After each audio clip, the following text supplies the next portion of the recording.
programs, and this will be the 12th one that we have done. So it's an exciting thing to have you here tonight.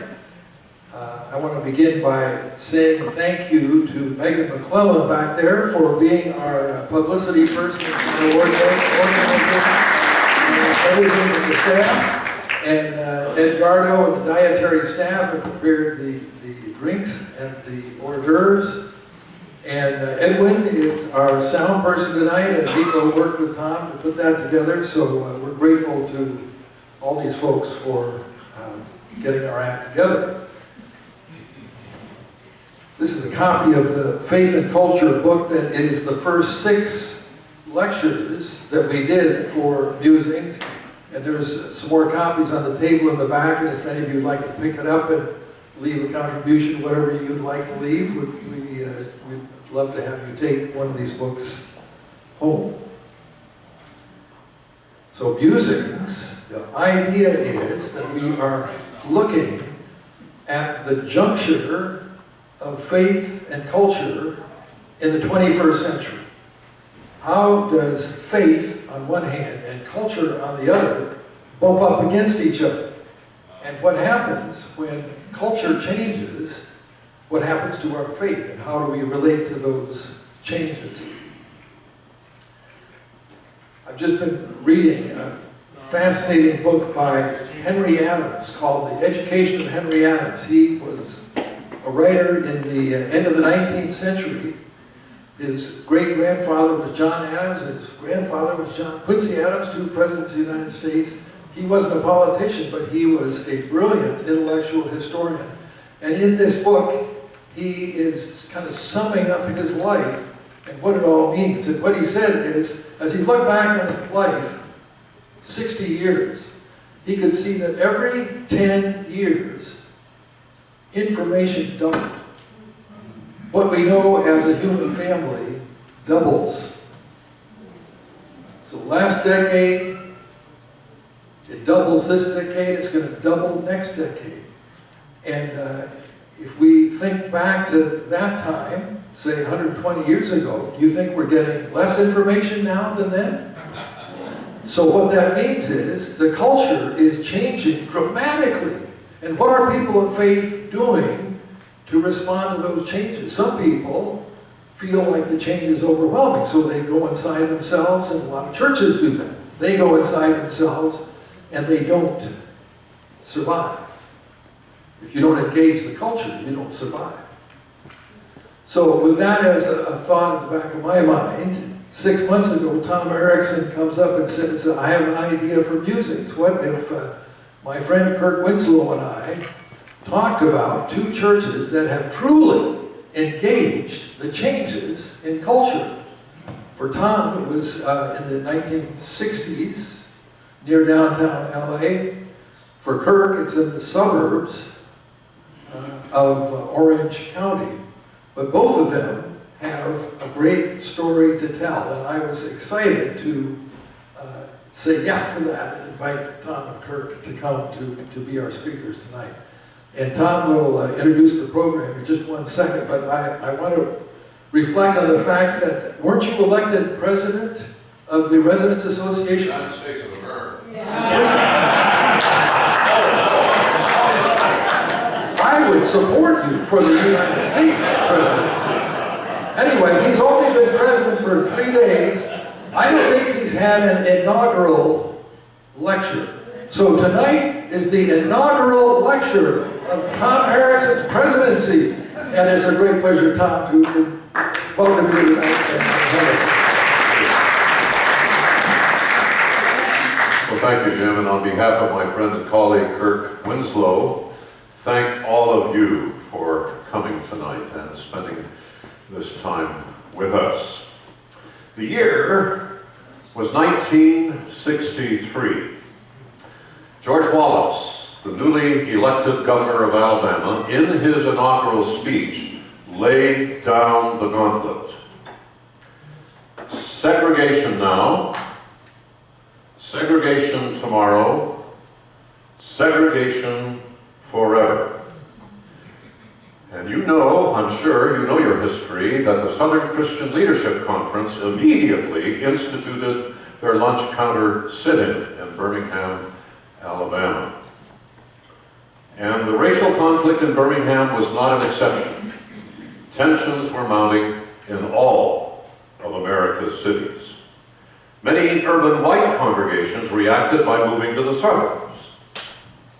Instead of engaging their culture in the name of Jesus Christ, they sidestepped what they saw as a threat to their life. The urban church where I was serving in Boston, Massachusetts, stayed put in the inner city. But in 1963, they canceled their vacation Bible school for 1964 because the only children who attended the previous year were the Chinese children from the neighborhood.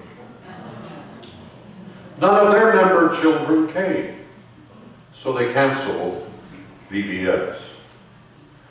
Well, that was the straw that broke the camel's back. I could not believe that a church that was giving 60% of its budget to foreign missions could not see the mission right on their doorstep.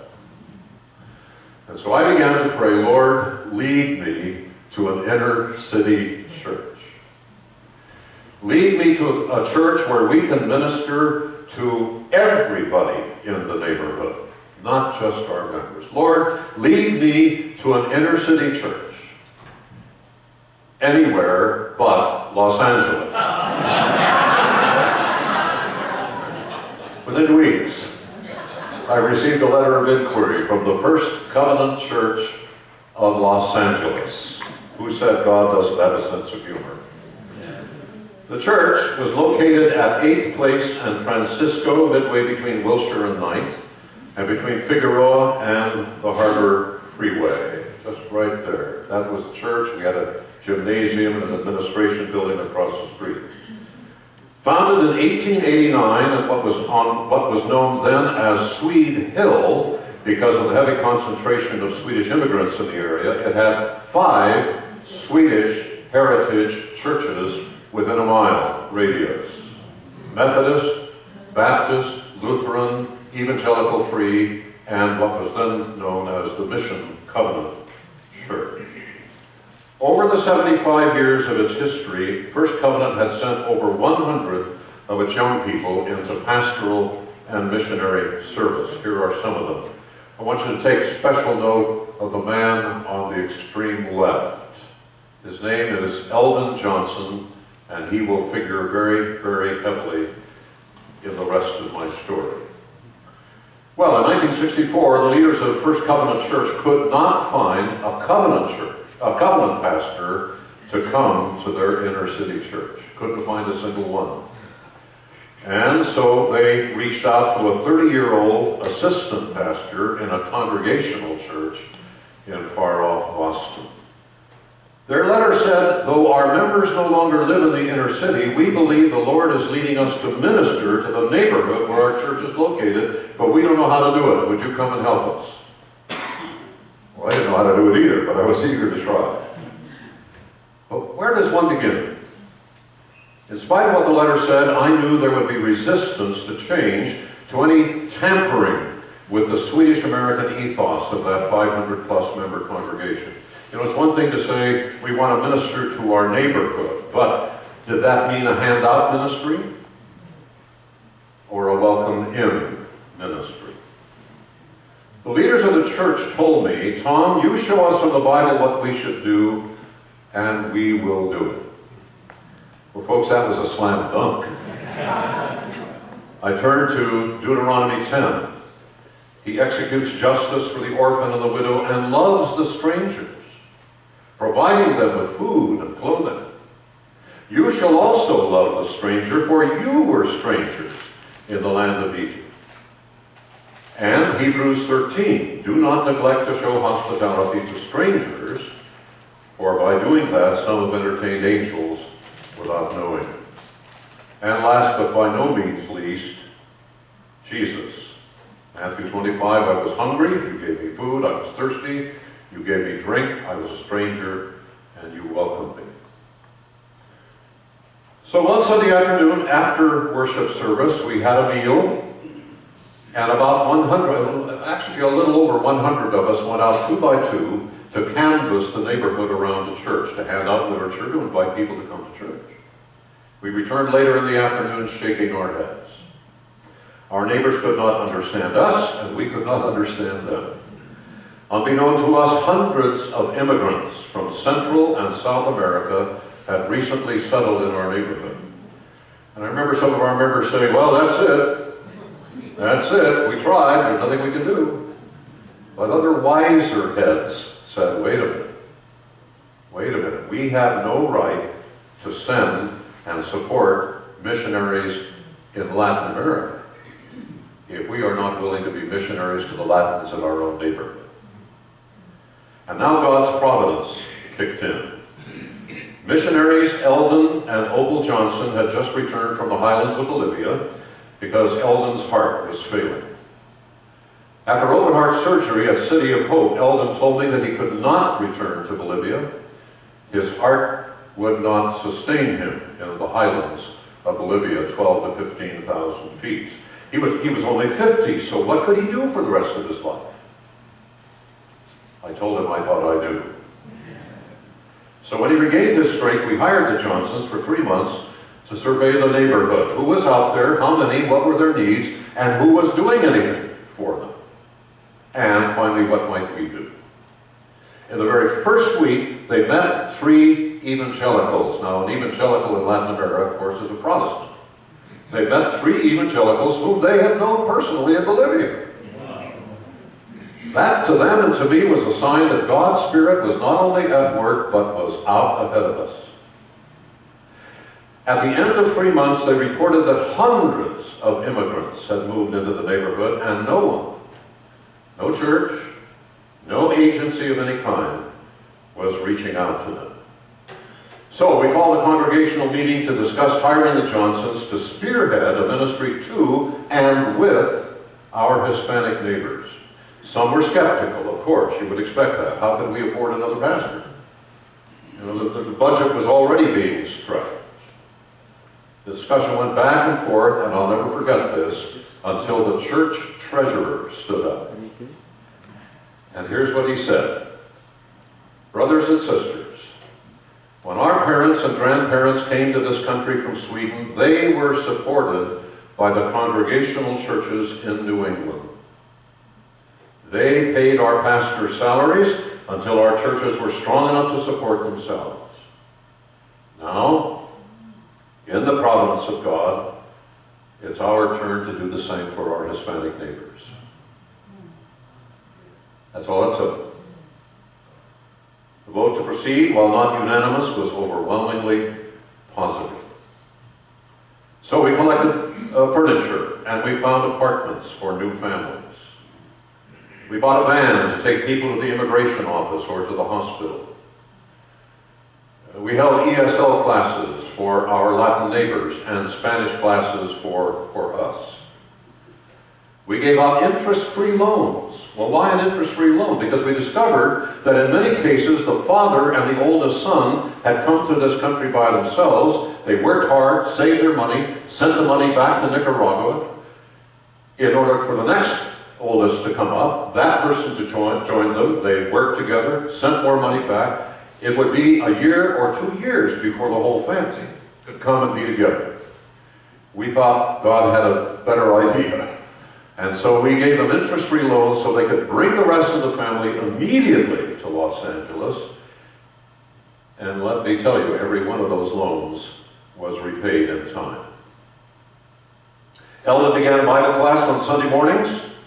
And because a few of our neighbors owned cars, our members picked them up, and then after church, took them home. I remember Carol thinking, oh my goodness, she would stop to pick people up with her Chevy station wagon. 12 to 15 kids and adults would pile in. And she was just waiting for some cop to pull her over and cite her for carrying too many people in her car. As Eldon's Bible class grew, we realized we had the makings of a new congregation on our hands. But what kind? What kind of congregation? a Spanish-speaking congregation nesting in our facility? No. We decided we would be one church, worshiping in two languages. After all, it hadn't been too many years since the church had worshiped both in Swedish and English. So why not English and Spanish? So at 9:30, while English speakers went to Sunday school, Spanish speakers gathered for worship. And then at 11 o'clock, we simply switched places. On the first Sunday of every month, we came together for Holy Communion. We sang, prayed, and celebrated in Spanish and English, giving testimony to our unity in Christ at the Lord's table. In time, church officers were elected from both groups, which meant that translators were necessary at all the committee and board meetings. Meetings took a lot longer, but we were determined to treat the two congregations as one church. Here is the Spanish-speaking congregation after 4 years, about 300 strong. Everything goes smoothly? Of course not. Jim Anderson, a former trustee here at the Grove, grew up in First Covenant Church. He recently told me, quote, "Lest this seem like the coming together was peaches and cream, it was not so.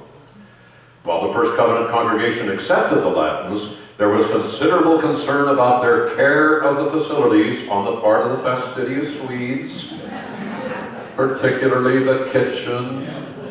How many church wars have been fought over the church kitchen?" When the pastors of LA's urban churches got together, we discovered that each church had a distinctive outreach ministry. And so we formed what we call Christian Action in the Central City. If people needed food, we sent them to Trinity Methodist, which had a food pantry.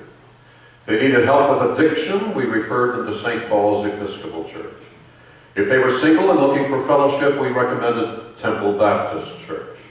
And if they were recent immigrants from South or Central America, the other three churches sent them to us. It was ecumenism at its best. Now, all this time, we kept our eyes on the city. How else might we serve in Christ's name? We invited Don Butine, an associate pastor at Hollywood First Presbyterian Church, to share his insights on urban ministry. Many of you remember Don. He told us that if we really wanted to know what to do next, we must get out and walk the streets and talk to people. When we did that, we learned that school playgrounds were shut down on weekends, leaving kids with few decent options for recreation. So we decided to open our gym on Saturday mornings. Every week we offered volleyball, board games, slot car races, and a punching bag, and we topped it off with hot dogs, Cokes, and a short talk about Jesus. Years later, I returned to preach at the 100th anniversary of First Covenant Church. And as I walked into the sanctuary that morning, I passed a tall USC grad student with an afro out to here, who had a dozen teenagers lined up on the sidewalk, kids from the neighborhood. He marched them into the sanctuary and sat them on the front row where they behaved impeccably throughout the service. That student was one of the street kids years earlier. He had confessed Jesus Christ as his Savior and Lord. He gave up his switchblades and his gang, and here he was now corralling a new batch of street kids for Jesus Christ while he studied architecture at USC. By 1989, the English-speaking congregation had dwindled while the Spanish-speaking had grown to several hundred, as you saw, many of whom had also now prospered and moved out of downtown LA and were finding it difficult to drive back in on Sunday mornings. So, together, with approval from the Evangelical Covenant Church denomination, they decided to sell their property for $3.5 million. 1/3 went to local and international missions, 1/3 to the Hispanic congregation, Primera Iglesia del Pacto Evangelico, and 1/3 to a new school called the Hispanic Center for Theological Studies, or C-H-E-T, Chet for short. Now here's a quote from Chet's website.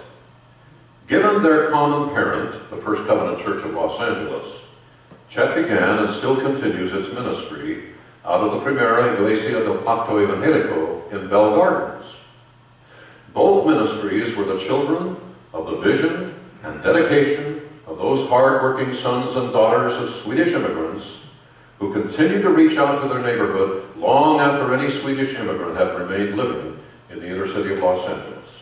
What Eldon and Opal Johnson had begun now gave birth to two vibrant Hispanic Latino ministries, a self-sustaining Spanish-speaking Covenant church with its own fully paid building, and a new Covenant school for the equipping of Spanish language pastors, evangelists, counselors, missionaries, and lay leaders. I've been in touch with Donald E. Miller recently. Don Miller is a professor of religion at USC. Back in the 1960s, he came to study at USC out of a very narrow fundamentalist background. Someone invited him to worship at First Covenant Church. And that experience opened the window to a more nuanced understanding of the Christian faith. He heard a gospel that took seriously the social demands of the faith. I found this quote on his website, the Center for Religion and Civic Culture at USC. I hope you can see that. I think you can. It is reasonably easy to be an armchair critic of religion. There are ample examples of religious leaders who compromise the values of their tradition, and the fundamentalists of every religion are inevitably out of step with the latest findings of modern science. But the storyline about religion gets more complicated when one examines religious people in the trenches serving the poor and disenfranchised of their societies. I believe First Covenant Church tells one of those storylines. Its story is not unique. There are many in this room that can tell similar stories, some of which are more dynamic and noteworthy. Nevertheless, the lessons I take from First Covenant Church are these. First, Jesus Christ is the same yesterday, today, and forever, which means paradoxically that he is the contemporary Christ, and therefore the Christ who, in the words of H. Richard Niebuhr, transforms culture. And to do that, Jesus Christ constantly transforms his church through the agency of his Holy Spirit, giving it fresh vision and a renewed mission to serve in new ways. And so in the late 1960s, a biblically literate, mission-minded congregation chose to serve their urban neighbors in the name of Jesus Christ. Their historical memory linked their grandparents' migration to America with the recent migration of Latins. Their understanding of the nature of the church led them to create one church instead of two. And in their faithfulness to God, they gave their life away so that new life could flourish in Bell Gardens. Happily, today's 1,001 new worshiping communities are engaging their culture in similar ways, and I'm happy to introduce the leader of one of those communities, my friend and colleague, the Reverend Kirk Winslow, to tell the story of Canvas and Irvine. You will have an opportunity for questions when he is done.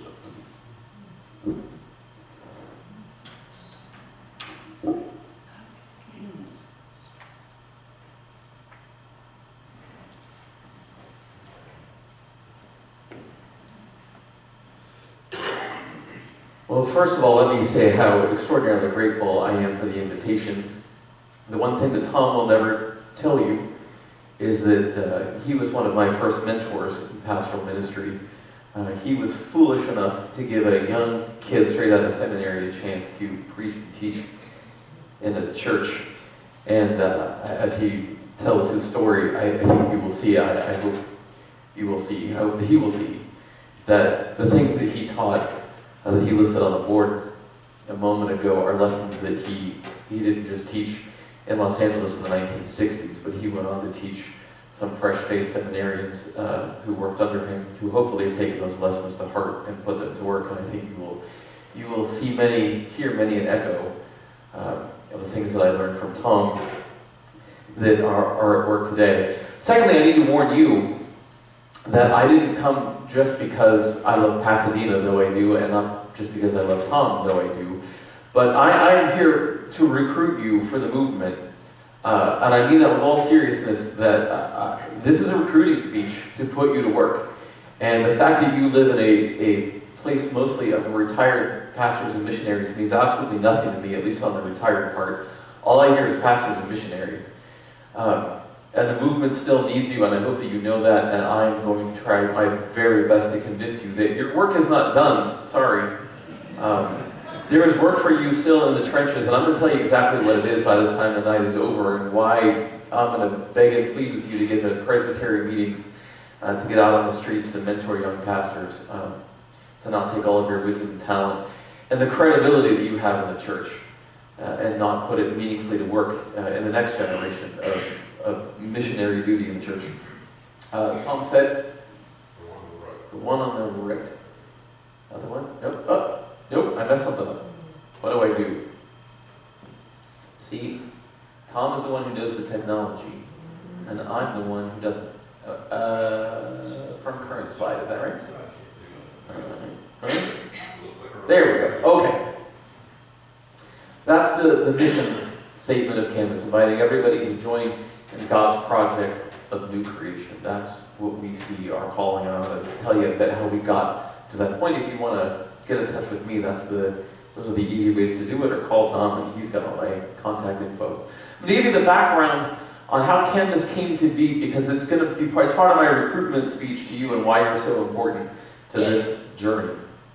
I started out, my first ordained call was at Irvine Presbyterian Church. I was ordained there in the year 2000. I'm going to give you a snapshot of life a couple of years into my associate pastorship. Irvine Pres was a growing, thoughtful, evangelical, middle-of-the-road evangelical church in Irvine, California. If ever there was the planned generic birds for smart rich people, Irvine, California is the poster child for that thing. And we were the smart, stucco version of the gospel for it. A caring, loving group of people, wonderfully committed to their faith, and doing an excellent job of it, and therefore a growing congregation. When I first arrived, the sanctuary had just been built. There was already the fellowship hall, the education building, the beautiful new sanctuary had been completed, and the next question was, what do we build? We had the master plan already built out in cardboard, and the question was, which building do we build next, as our growth is obviously going to continue forever. There were already 3 worship services going on. There were the 2 traditional worship services in the sanctuary, which were mostly led by the choir and the piano, with the occasional soft rock tune to keep people, to feel as though we were moving progressively into the mid-20th century. And we had one then, the traditional Presbyterian contemporary worship service, which meant there was more guitars in it than on Saturday night. And that was already established, and all of them were growing and doing well when I arrived. But it wasn't long before the conversation began that we had a lot of traditional Presbyterians in the morning Sunday services, and we had the baby boomers coming to the Saturday night service, but we were beginning to notice more and more that young families were no longer connecting to the church. Is this a familiar story to anybody? Right? Suddenly, the first thing that comes out is, man, the young families aren't coming in like they used to be. What do we need to do about that? And the second thing was, we've got this whole thriving youth program, but none of our high school students want to come to a worship service. So we send them down to the basement. We have a 4th worship service that's just for the high school students, and the parents worry about that. And that is probably the story of every evangelical Presbyterian church, at least on the West Coast. And so Irvine Pres found itself in exactly that same situation. And the next question was, what we need is a 4th worship service. That's the cure for what ails us. The reason people don't want to connect to church is because they don't like the songs we sing or the time in which we sing them. So we should sing some new songs at a better time for them. And so we were very creative. We had a group of people sat around with a branding committee, and they said, Veritas. Most of the people in the room did not speak Latin, and I had no idea what Veritas meant. But it sounded churchy and yet cool.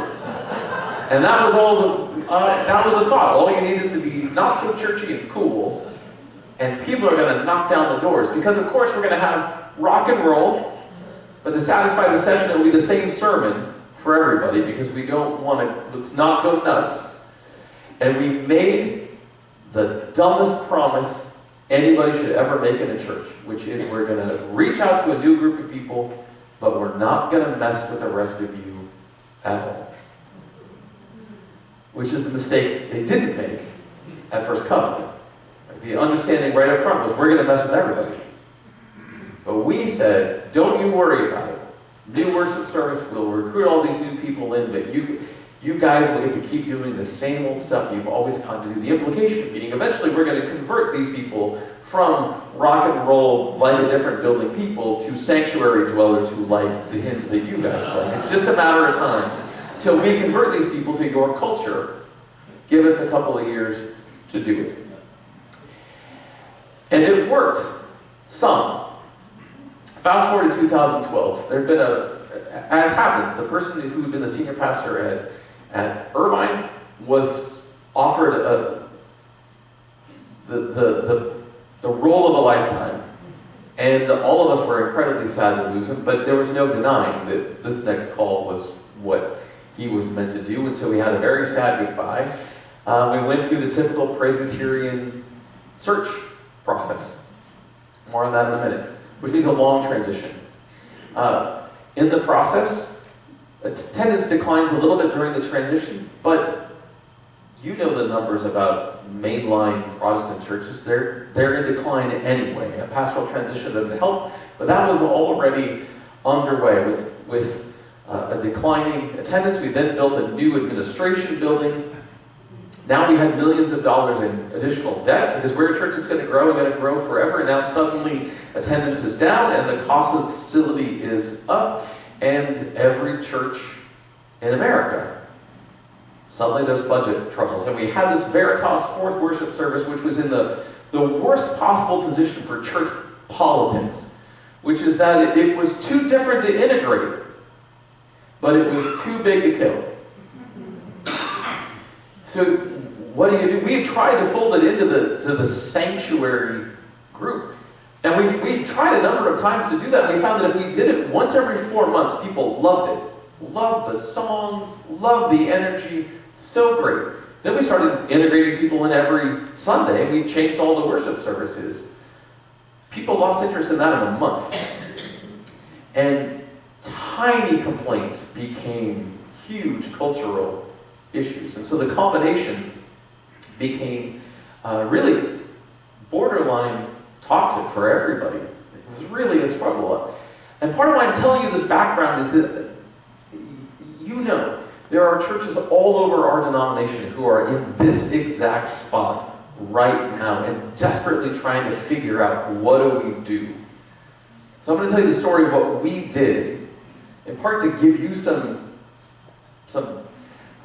facts to work with when you then begin to engage in all of the bodies that I'm going to beg with you to go engage in, so that you can tell some of these stories and begin to give some credibility to people who want to try some new stuff. Does this have to be the death of a church? Either it's going to be the death of Veritas, or it's going to be the death of IPC as a whole as people turn on each other. Does that have to be how it goes? And the answer turns out to be no, it doesn't have to go that way.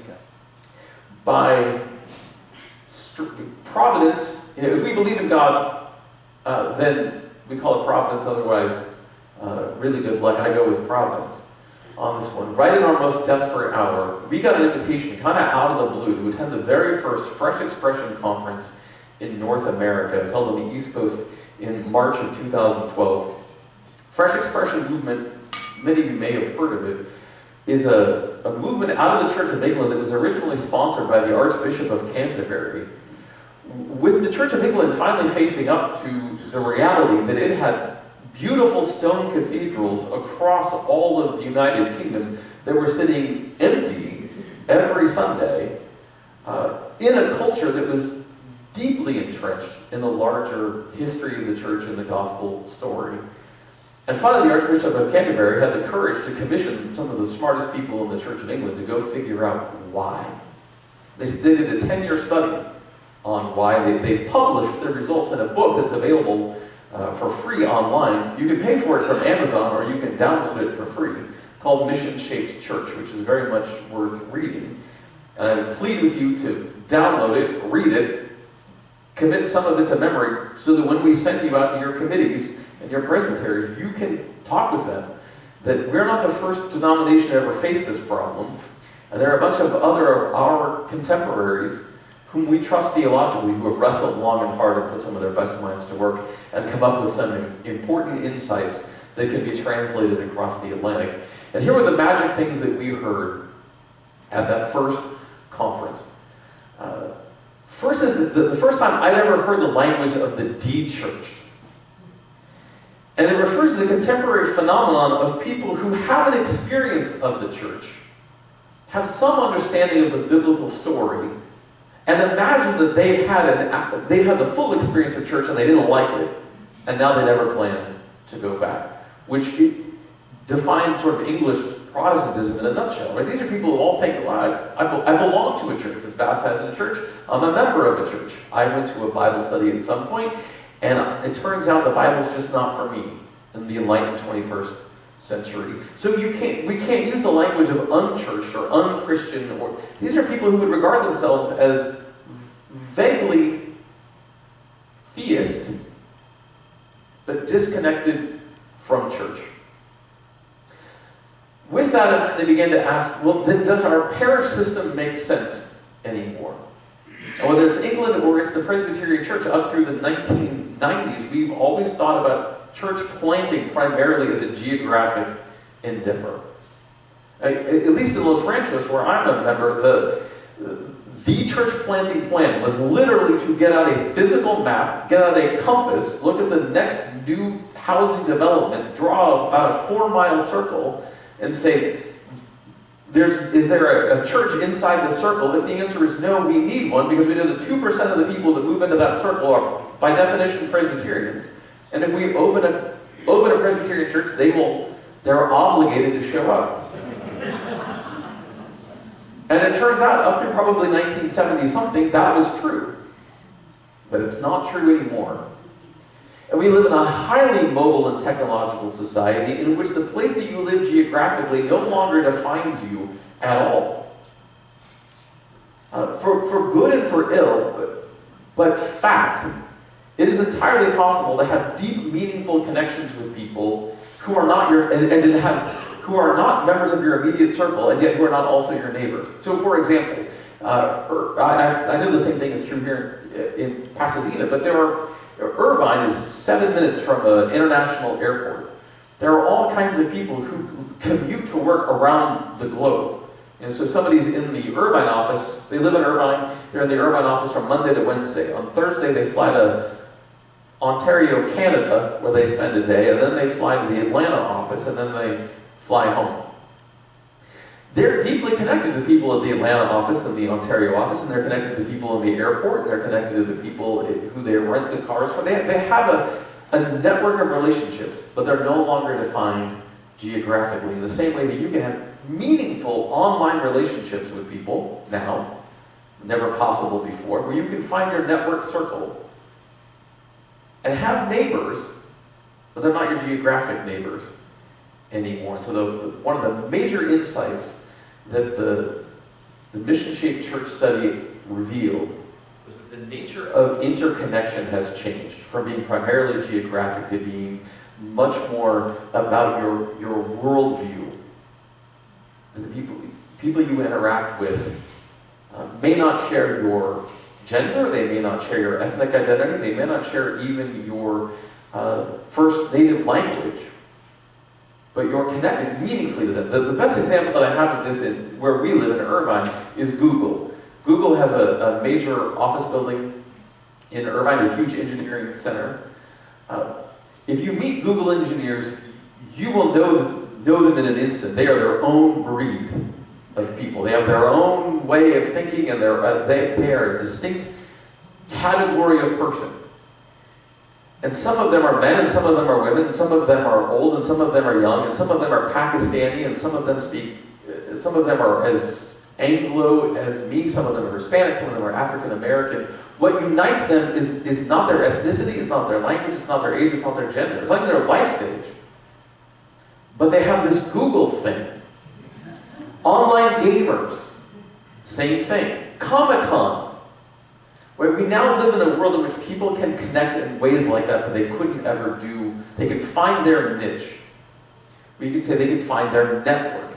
Now they're meaningfully connected to that network, though they may not be geographically located. So how do we think about ministering to networks and not primarily to geographies? The next insight was to say, can we think about expressions versus congregations? If you think you have to plant a congregation, you begin the process by thinking about ultimately when are the worship services going to be, how big a building are we going to need, what kind of parking requirements do we have, and you begin to shape your mission from the perspective of an enduring, you're beginning to build a polity alongside of your mission. If you say not every expression of the gospel has to become a full-fledged congregation, could we start something and say it's legitimate to invest out there in the world in a thing that may only ever be, there's a wonderful example of a wine study and Bible tasting. It was for people who were networked into the wine community, and they said, you know, if we try to do a Bible study, nobody's going to come, but if we do a wine study and a Bible tasting, people will come to that. So they would invite vintners to come in and they'd talk wine and explain wine, and then they would do a quick Bible study for the entire group on why it is that wine is a good gift from God. I mean, wine exists in the Bible in a lot of spots. They used that, and they said, what if it's only ever that? Is it legitimate to invest resources and planning and leadership into a thing that's only that? Maybe it grows into a congregation, maybe it doesn't. But if we can only think about having to plant congregations, we limit a lot of creativity to engage people in ways that we might need to engage them first. The advice that was to start with the networks and people that you already know and love. We'll talk more about that in a second. I'm going to show you a map. But here's where you come in. Denominational permission in a mixed economy of churches. Right, so the Church of England does not want to tear down a single stone cathedral. Their goal is not to say, but when the days of the stone cathedral is past, we don't need a pipe organ anymore. We will always need those things. We will always need cathedral churches. We will always need places where the fundamental traditions of the gospel will be preserved and they can enculturate the next generation. We're not looking to undo any of that. Indeed, we want to strengthen that. We simply want to be able to build a mixed economy of multiple levels, just as we have an economy of Fortune 500s and new startups. And both of them are valuable. And some new startups will eventually become Fortune 500s, and some will just stay small businesses for the rest of their life. Can we think the same way in the church? Not every congregation has to grow up to eventually have its own stone building and steeple. Not everybody needs to ever have stained glass windows, but we got to also preserve the stained glass windows for when we need those things too.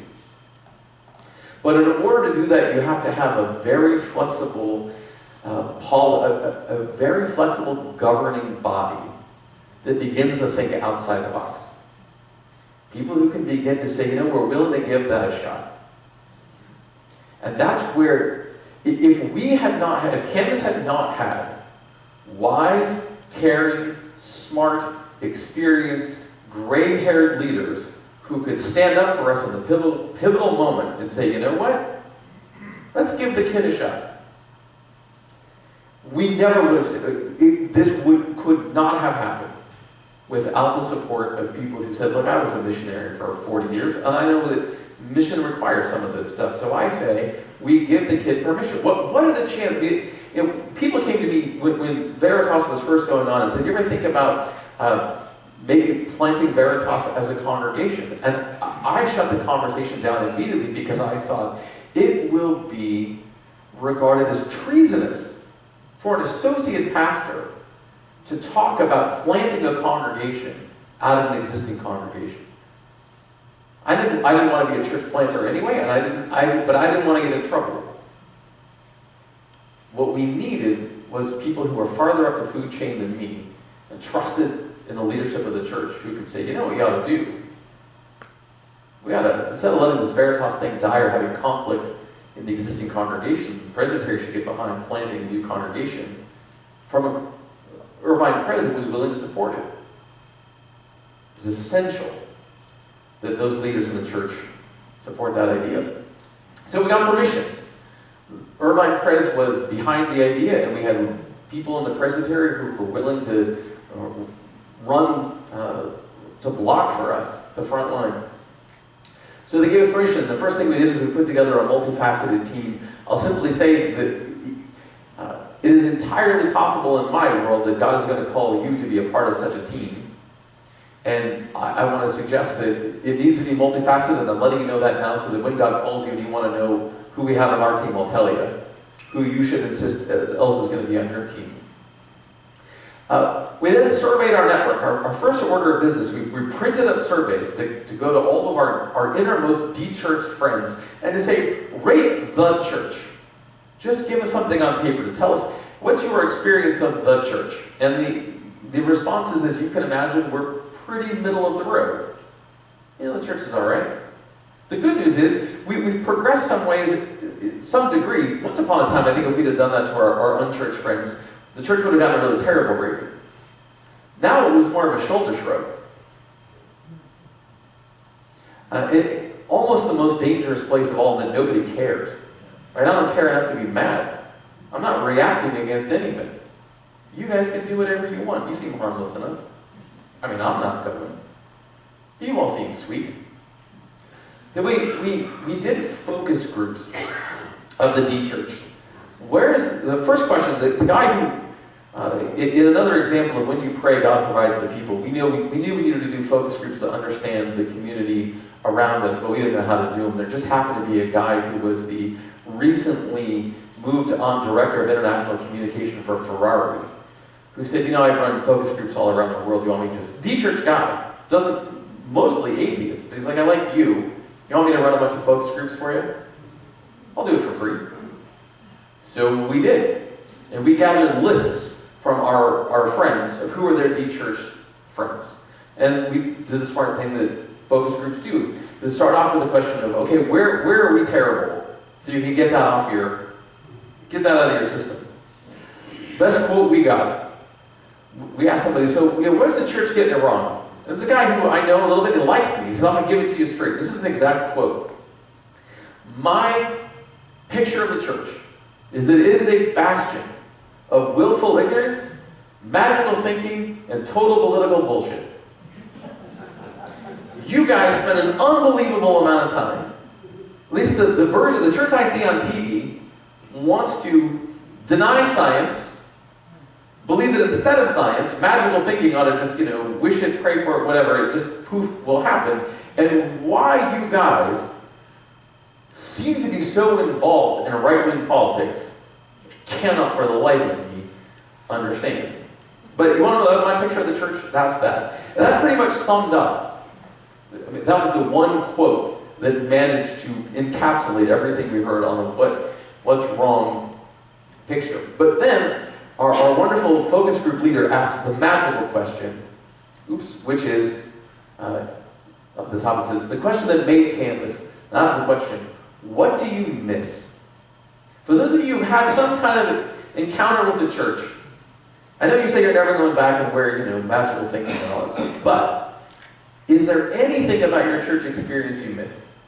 And people will ponder for a second. Universally, the first answer, I miss my small group.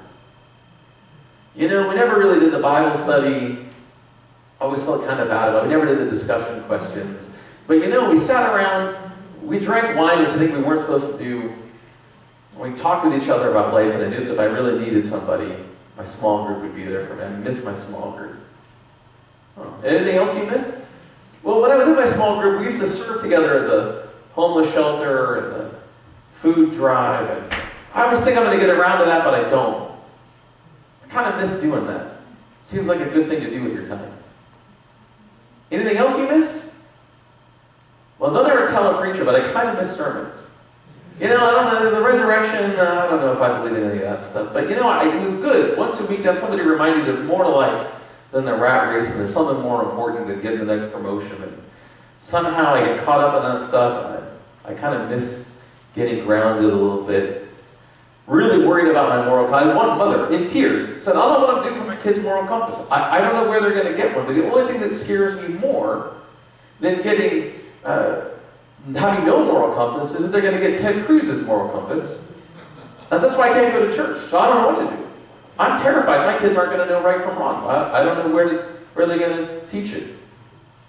People wanted to know, very successful, well-educated people want to know, what am I actually doing on earth? What's my real calling? I did what my high school guidance counselor told me to do. I got a good job. I'm bored out of my mind. And I'm just having a sense of the transcendent. I see just enough beauty and enough hope and enough stuff in the world that I know there's got to be something more, but man, I don't know what it is. So we went back and we said, is there any of this that Jesus disagrees with, actually?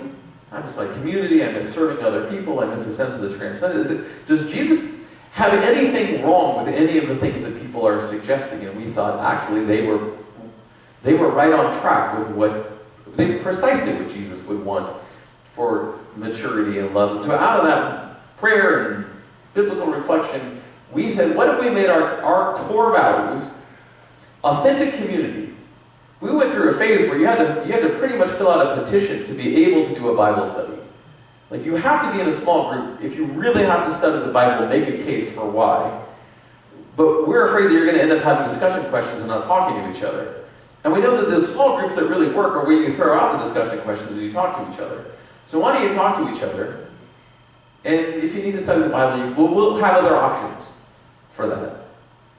What if we said, I get the chief end of man is to glorify God and enjoy Him forever. That's what the creed says. That's what the catechism says. It's not wrong. But God's probably got enough glory that if we fail to sing the right song on the right day, God will not be diminished for it. Maybe what God really wants out of worship is for us to make meaningful contact with Him. And if maybe the way we begin to evaluate worship is, are people actually making meaningful contact with Jesus when we gather in His presence? Or are we going through the ritualistic motions? And then excusing it by saying, well, the Lord was glorified by what we did. Whether anybody liked it is irrelevant. What if we said, look, everybody's got a gift to contribute to God's project of new creation. The question is, are they going to find it and use it? So what if we said our job is to help people find their creativity and not just creativity in being sort of artistically cool, but the genuine artistry of the good life and a life that contributes to God's new creation. We know people are really worried about their kids, and we know that Jesus is too. So we said, well, I think it's everybody's responsibility to raise the children. So we're not going to relegate them we're not create some program that puts them off in the corner. We're going to find 1,001 ways to integrate them into everything that we do in the rest of our church, because parents want to be with their children, and they want to make sure their children are well loved. And we need children to remind us that unless we enter the kingdom as a child, we will not enter it at all. So that's a win-win for all of us.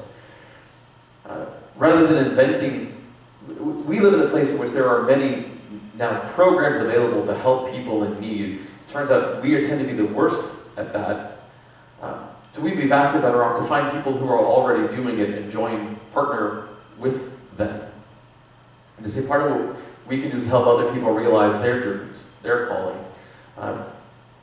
If we do some thoughtful reflection with other organizations, we can help with that. People are willing to join with us if we're not, people have a huge skepticism. When I come to your church, people will tell us, look, I kind of like what you've done here, but I know that if I actually come to your church, you're going to put a big red X on my back. And the minute I walk out the door, you're going to say, everybody pray for Steve. Steve was new.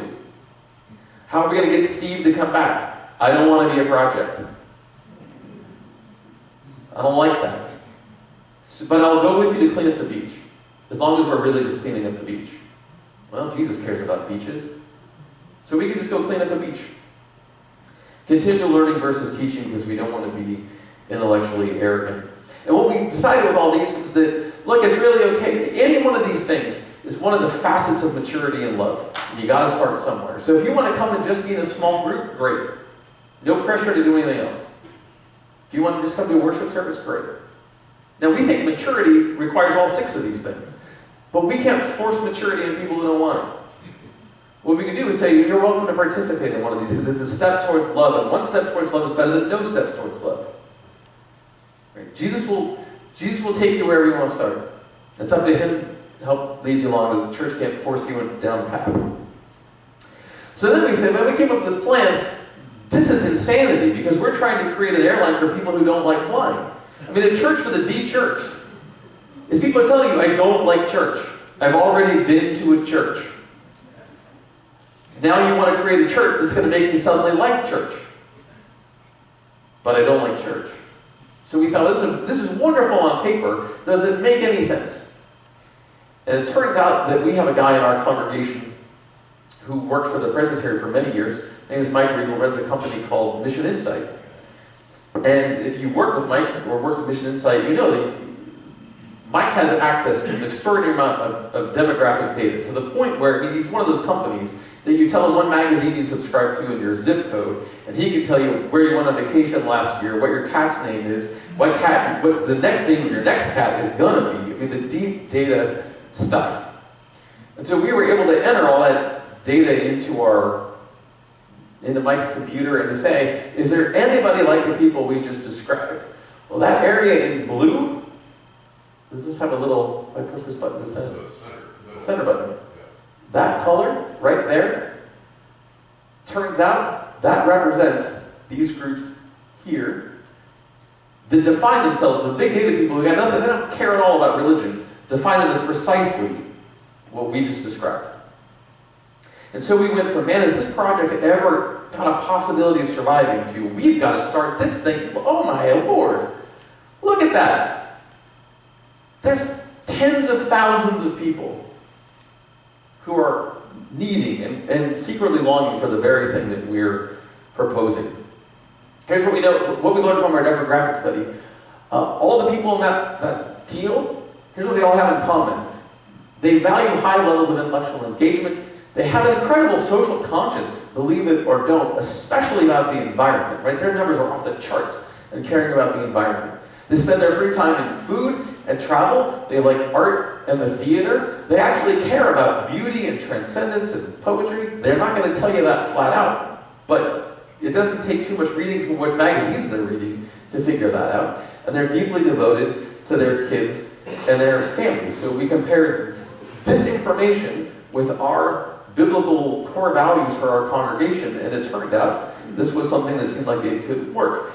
And so then we had to go to then the rubber has to meet the road. They say, well, how do you put those pieces together? How do you go from a theory to an actual church calendar that does stuff? And here's some of the stuff we came up with. We said that everything we do, we're going to tell people, look, we're a new congregation that worships in a very old tradition. We do everything we can to honor that old tradition in a way that's going to make sense to you. And everything we do in worship is going to be for very smart novices. We will not talk down to you. We will honor your gifts and talents and intellectual engagement, but I don't expect that you know anything about 2 Corinthians. So we talk to you like you're really smart people who've never heard of 2 Corinthians. People appreciate that. We have an ongoing newcomer small group that never ends. If you enter into the church, we say, look, there's a place, Wednesday night is already available to you. There's a little bit of Bible study if you insist on it. Well, what we guarantee is there's a bunch of nice people who run it all the time. They're there every week. And they're going to welcome you with food and wine and conversation and hanging out in somebody's home. And you're welcome to just come do that. And it turns out people will. We do this thing called Making Orange County Home because we know we have a lot of people who are kind of passing through. You know, the corporate office transfers you to Irvine for 5 years. And then you got to get transferred out again. And so if you know you're going to be in the spot for 5 years, you don't plant roots because you don't want to make friends you're going to have to leave. But then you feel lonely for 5 years. We know there's people like art and food and travel. And so we do this thing where we say, look, you got to make Orange County home. What makes it home? You got to find your people, you got to find your tribe, and you got to find your places. So we pick a thing. It's always food. We're going to find the best street taco in Orange County. And people gather together and they put a map. And we all gather in the church and you carpool and we spend 5 hours driving around all of Orange County to sample tacos. And we'll get 40 or 50 people who will come along to find the best cappuccino in Orange County. And you ride in the car with people long enough, you know somebody. And you know that you like cappuccino, I like cappuccino. Sooner or later, you're willing to come to the next one. Concerts at campus, we did this last night, or Friday night. Wonderful. There aren't too many places anymore where artists can practice, especially music, where they don't have to sell, they don't have to guarantee they're going to raise $5,000 for the venue. So we've got this whole building that's set up for wonderful music. It's got stage, it's got lighting. We just open it free to artists, and we schedule a once-a-month concert. When we declare it a no religion zone. Just music, nothing else. It's free to them, it's free to anybody who wants to come. We had 6 of the finest international finger guitar stylists in the world who are in town in LA for the National Association of Music Merchants Convention. It's a huge music gathering, who played campus for free on Friday night. It was a 3.5-hour concert. People from all over Orange County, all over LA. I can't believe you got these people to come. I can't believe I can come hear this person who lives in Austria. Secular partnerships, that's partnering with other organizations in Orange County. We do regular, hey look, we're going to go to the Norton Simon. Anybody want to go? We spent a year. Somebody came early on in campus and said, you know, I don't really know the Bible all that well. Is there anybody here who could teach me? We said, I think. And then we did a little survey. We're like, anybody here know the Bible? Anybody here can explain the biblical story from Genesis to Revelation and how the narrative arc goes? Nobody? I guess we better teach it to everybody. So we spent a year, 57 weeks, Genesis to Revelation. When that was done, people said, I don't know how to pray. So we just spent a year on spiritual formation. How do you make genuine contact with God? And we talked about Catherine of Siena and the Ignatians and the Benedictine. It's classical stuff. People never heard it before. Jesus at 2 a.m. is the name of the podcast I run because I'm honest at 2 a.m. At midnight, I'll try to massage it to be palatable to you. By 2 a.m., I'm too tired. So if you ask me a question at 2 a.m., I just gave you the straight deal. So we put a podcast out every week, our sermons and other stuff, to get letters from all over the world. People like that so much, they said, well, I want to ask questions. So we came up with Jesus at 7 p.m., which we do at a local bar. And we're like, look, a couple of theologians are going to go and drink beer. Michael Hagen's there. Michael Hagen and I will drink beer, along with a couple of other pastors. And anybody wants to come and ask whatever the heck they want can. And the last one was cold outside. The one before that, we had about 35 people. Showed up, brought friends. Now we're starting a video series for kids. Because our kids in Sunday school are beginning to ask, well, why does God do this, that, and the other? We said, we should put that on YouTube. So we got a couple of video production students who are like, I need an internship. So we're about to start a bunch of YouTube videos of kids sending in their video question. And then me and one of our 9-year-olds, well, she holds me accountable. I got to answer the question, and she's got to be satisfied. And call me when I'm making stuff up. Out in the lobby, we have blank canvases that are they're black whiteboards in frames. And they're like, hey, what are you doing that you want someone to back you up? You got a project you want to do, you got a thing you care about, let us know, write it down, we'll publicize it for you. So that's where we are. Right now, we're our 3rd year in. We're pretty financially self-sustaining. Average worship attendance is somewhere in the 115s-ish, give or take. A huge Sunday for us would be over 130, 140. Small would be under 100. Our key question, if you go back, one of the questions we have is, see that dividing line right there? That's the 55 freeway. We live here. What's our obligation over there? That's the Latino Spanish-speaking part of Santa Ana. We're about a mile from the 55 freeway. What do? Whoop. Now, we're able to pay the bills.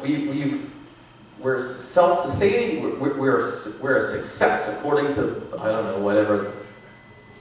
That's what people call us. So, do we continue to grow? Do we plant another church? I don't know. And if we charter as a Presbyterian church, we join the bureaucracy officially. Should I be thrilled that we're in a place where we can charter, or terrified that we're in a place where we can charter? Michael Hagen, I know your answer. All right, that's what I came to share with you. Sorry I talked so long. If you've got questions, Tom and I will be glad to answer any of them.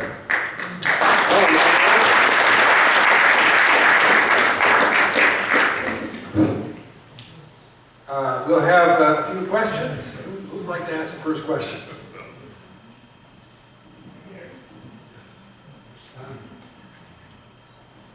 I would love to have a copy of those slides. Oh, yeah, sure. That's what we can. I have them. Yeah, Tom's got them. And that was the easiest question I've ever gotten. There you go.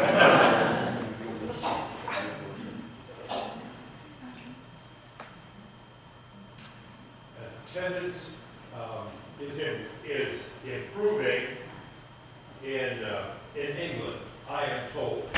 Have you heard that?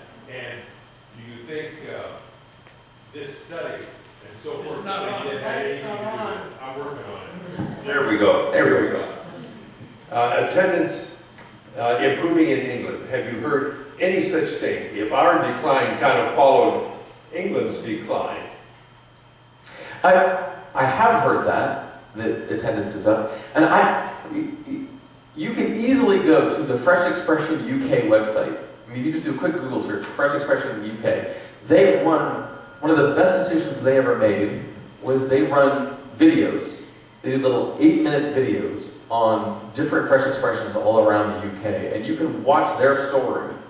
And they are incredibly inspiring. You can begin to see why attendance is beginning to go up. But if you regard what's happening in those expressions as legitimate expressions of the gospel, even though they may not be congregations, but involvement there counts as attendance, then absolutely it's up, and you'll see why in a heartbeat. Bruce, another question. Pass this down, please. Well, this is kind of vague, but it seems like the opportunities, we're surrounded by what places God wants us to be doing things. And one that just pops into my mind is here we're a significant, quote, retirement community. And at our dinner table and everywhere else, we talk about Jesus. And we talk about pancakes, we talk about all kinds of things. And we're right close to another retirement community, the Oaks. And they want to ask some of the same questions that we have been talking about for decades. Just seems like that's an opportunity.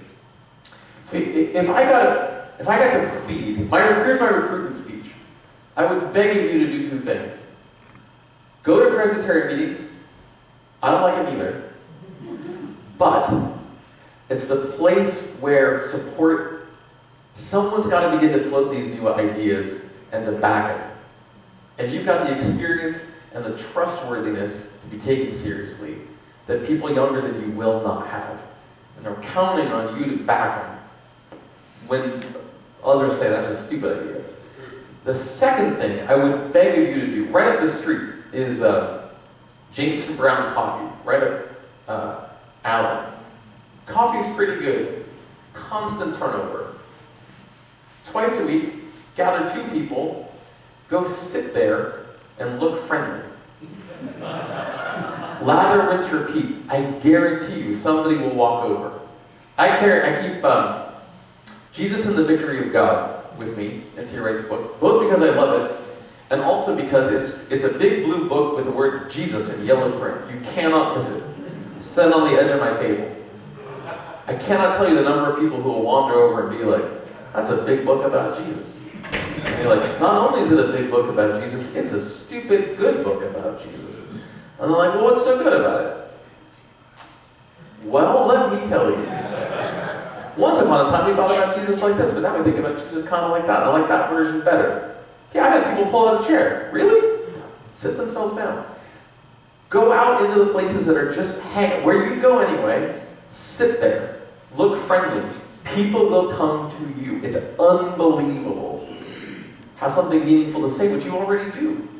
I can't tell you the number of 25-year-olds who are desperate for a grandparent. They've never had one in their geographic universe. Ever. They would kill. They won't tell you that, but if you sit in their spot long enough, they will walk up to you. I'm telling you. Kathy Bruner is an example in what you're saying. She spends most of the morning at Starbucks, And people walk up to her all the time, engage her in conversation. And Kathy, isn't that true? Yes. Yeah, it is. I wish I could talk about Jesus like you guys. I can't. Oh, yes, you can. I bet you can. Of all people, you can.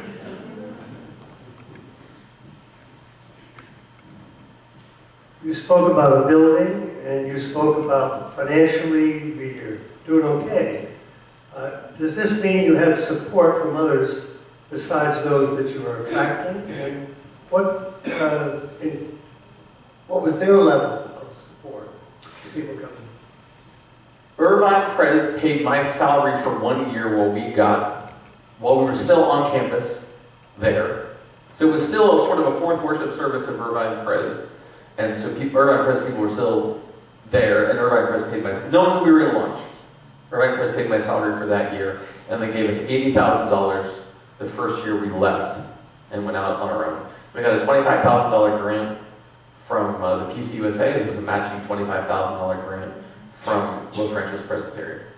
And then the rest of the money we raised ourselves. And you know, we took there were about 60 people who committed to going with us. That's part of what I think about church planting, is trying to just go, in our world these days, trying to go start cold is probably going to kill you. So you need a small group of people who say, like, yeah, we're in.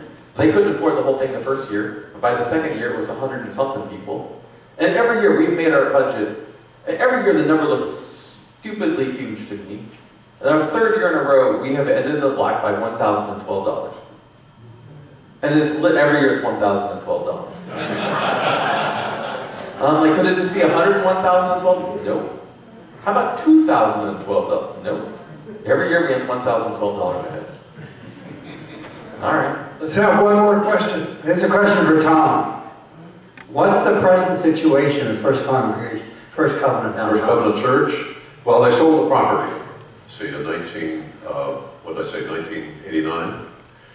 And if you go down the 110 freeway now and come to 9th Street and look to the left, you will see a humongous building going up. The land stayed vacant for many, many years. One project after another was planned and fell through. But now a Chinese company is building a huge, multi-faceted building, retail, apartments, business, the whole thing. It's a huge thing. My middle daughter is a banker in Los Angeles.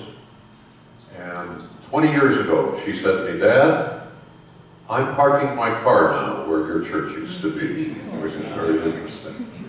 So when the church was sold, it became vacant for a long, long time. The one remaining, God bless them, the one remaining Christian witness in the inner city in that area is the Salvation Army, which is right catty corner on 9th Street. That's their headquarters building. And every Sunday evening before our evening service, remember evening services, anybody?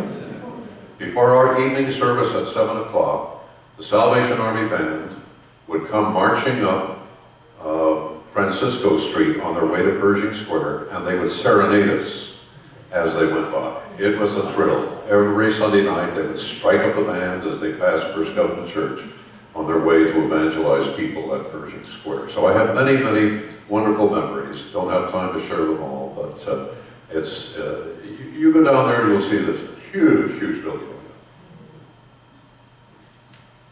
All right, and we'll do one more quick question and then we'll finish there. Yes. It's not a question, but I'll tell you, update on Chet.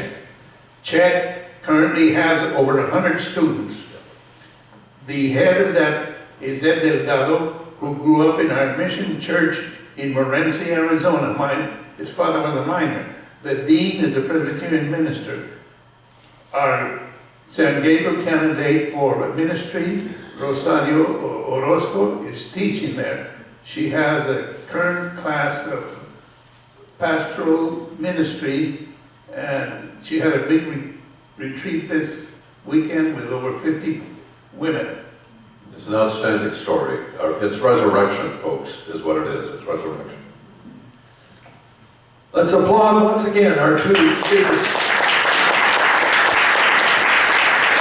May I just finally say one thing? I am John the Baptist. He must increase and I must decrease.